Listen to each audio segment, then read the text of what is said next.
After Tanya Marie McFarlane. This poem is entitled, Auntie Pearl catches her nephew crying after she just got done greasing the last bit of her scalp with coconut oil and wrapping her hair with bobby pins in preparation for bed. Boy, is that you crying? Boy, that best not be you crying again. Using all that magic I gave you to conjure yourself up some pitiful river. Look at you. Getting these puddles all over my tile floor. What? You trying to be a body of water now? You think that will help?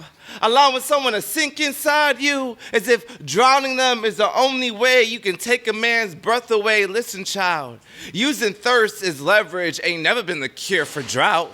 All the men gonna do is drink from you till all that's left is the gutted canyon you started with, and there you go, listening for echoes again. Just because his voice returns to you at night doesn't mean it's meant to be, silly. It just means you got a ghost. What? You weren't listening when I told you I'd get rid of those? You thought those spirits I spoke of were a joke? Now look at you. A shipwreck stuffed inside a glass bottle, spinning itself in circles till you land on the right set of lips. Boy, ain't nobody trying to rest their head in a place where the walls shake. We become all panting like this anyway. You too busy dunk your head underwater to hold on to breath, boy. What's with you and all these men? Got them spilling all over you, spilling all out of you. Got cracks in places God meant for flesh. What kind of church is you? Your mama never teach you how to pray? Or is God just another man you can't get to stay? And what about your daddy anyway? You still love him? He was the first man you ever loved long before you fell out that mouth, the first boy you ever fucked. Now you out here speaking with some borrowed tongue.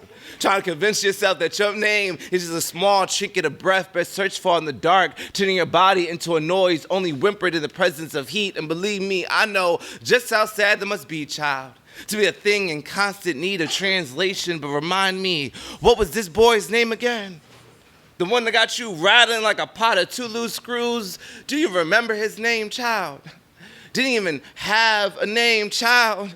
Didn't even have a mouth. Shit, I fucked a man with no eyes before, but never a man with no mouth. But I suppose it all the same, you know. Take away a part of the face and suddenly he's not the man you brought home with you, no. Now he's a burglar out to take something from you as if you didn't leave all the doors unlocked in your house on purpose. See, this is how the blood begins to get confused, boy. Not sure whether it belongs inside his body or within your own hands, but I get it. You're young. So you don't know much about the blood like I do, but if you're gonna love the beast child, you best learn quickly how to bleed. Thank you.